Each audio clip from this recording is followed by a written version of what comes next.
একটা কথা বলি, এরা হইল মোল্লা মুন্সি। মোল্লাতন্ত্র কিন্তু ইসলাম নয়, ইসলাম কিন্তু মহান। ভদ্রলোক আছে সরাসরি শরীয়তের উপর আপত্তি করে না, ইসলামের উপর আপত্তি করে না, বলছি ইসলাম তো অনেক মহান, কিন্তু মোল্লাতন্ত্র এটা হলো সমস্যা। সমস্যা মৌলবীরা করে, ইসলাম অনেক মহান।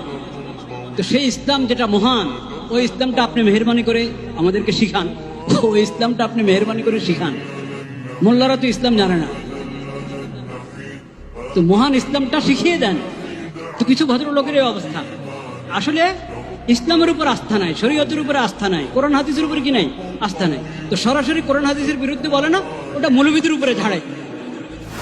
এদের কথার 500 টাকা 1000 টাকা যারা মানুষের ঘরে খায়া লিল্লা খায়া যারা বড় হইয়া বড় বড় কথা বলে, এদের কথা এদের কোনো সেন্স কাজ করে বলে আমি মনে করি না।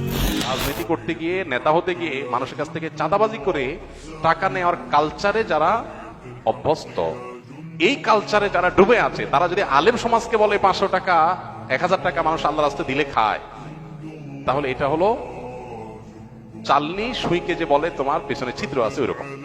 তো মাকে বলবো এদেরকে পেটে ধারণ করো না মা। বা ইভেন মৌলানা মৌলভী সাহেবদের ঘরে যে মায়েরা বোনেরা, তাদেরকে বলবো তোমরা এদের বাচ্চা পেটে নিও। এদেরকে বলছে তোমরা এই মোল্লাদের সন্তান পেটে ধারণ করবে না। এত বড় জঘন্য বেয়াদব বাংলাদেশে আরেকটা কেমনে জন্ম নিয়া এই ফ্যাসিস্ট পরবর্তী 5ই আগস্ট যেই সময় জালেম পলায় গেল, এরপরে এই জালেম কেমনে থাকলো এটা আশ্চর্য লাগতেছে।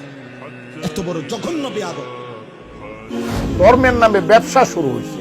এই যে ব্যবসায়ীর দল, ধর্মের নামে যারা ব্যবসা করতেছে, দিনকে টার্গেট করো, ইমানদারদেরকে টার্গেট করো, আলেম ওলামাকে টার্গেট করো। খোদার কসম খায়া বলি, তোমার মতন ফজলুর রহমানরা কাপড় নিয়েও পালাতে পারবা না ইনশাআল্লাহ।